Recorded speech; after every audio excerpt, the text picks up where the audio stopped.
Roberts here with HealthyPlace.com. I write the blog Building Self-Esteem. I'm also an author of Express Yourself, and I am a psychotherapist. So I want to give you guys like 5 things that I've learned about building self-esteem and confidence that you may not believe. So even as a therapist, I'm a psychotherapist and I should have it all together, right? Come on, y'all. Yeah, right. Who does? Nobody does. And the people that act like they do, or the people that say they never have struggled with self-esteem or confidence issues, are probably not being truthful and may not be authentic voices, okay? So do yourself a favor and look for the real people out there, because we are talking about this. Because if I haven't gone through the struggles, how am I going to know how to help you guys, right? So I want to tell you the truth, and I want to tell you what's worked for me and maybe what's not worked for me. One of the first things that I've learned is it's okay to struggle with your confidence, because here's the thing. It changes through different experiences, through being around different people, through different life changes, and quite frankly, who you are and where you are right now may not be where you were 5 years ago, and 5 years ago could have been better, right? So it's actually, the first thing is accepting that this can wax and wane depending on your life circumstances. Trying not to put yourself into I should be or I must be this type of person, because all that does is really make you feel worse. That's the second thing I've learned. So I used to be about go, go, go. I've got to work hard, and I'll feel good. Motivation does not come from criticism, that self-criticism or criticism from others. It comes from compassion and validation. I know it sounds weird, right? Because we live in a society where it's like results. How often are you sitting there like, I'm trying the best I can and nothing's happened? That happens to me like all the time.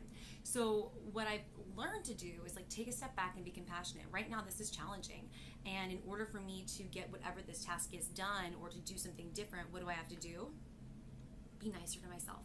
Surround myself with more compassionate folks. Taking my self-care into account, which is the third thing. If I'm not treating my body with respect, you better believe that my brain isn't happy either. And that means I'm not going to be going into a situation where I feel confident. If you don't eat breakfast, I know it sounds crazy, but eating the right foods and at the right times totally impacts your confidence and your brain chemistry. If you don't do that, then how are you able to be functional and fueled to be interactive with other people? Sleep is vital. Food is vital, the right foods. Listening to your body and fueling your body is so important. We can't neglect that. Otherwise, you're not going to feel really happy at all or confident at all. You're going to be feeling fatigued and really unfocused. That's the fourth thing. Self-care is not necessarily a hard choice. It's just turning off the shoulds and coulds in your mind. Self-care isn't the to-do list, for example. It's not, I must go relax. I need to take a bath.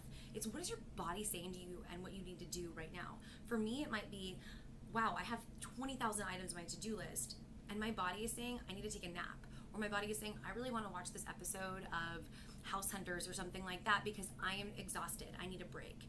Self-care is listening to your body, and that produces more confidence, because as you're fighting your body, you're only going to be in a battle with your mind too, right? So what that means is give yourself a break. Take time to nourish yourself and regroup. The last thing I would say is to ask for help. Even as a therapist, I have to get help sometimes from people. I ask for advice when I don't know the answer instead of spending hours on the internet trying to look for it. I reach out to people who are in my support team, or people who are knowledgeable at particular things. I'm not the expert in everything, and neither are you.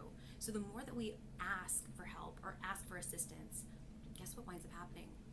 We learn, we get the help we need, and yet we don't have to do it all. And that's really how I've built up my confidence and improved my self-esteem, even as a professional. So go with these 5 tips if you can. Take a look at the article below, and I'll be happy to answer any questions that you have. Take good care. Bye.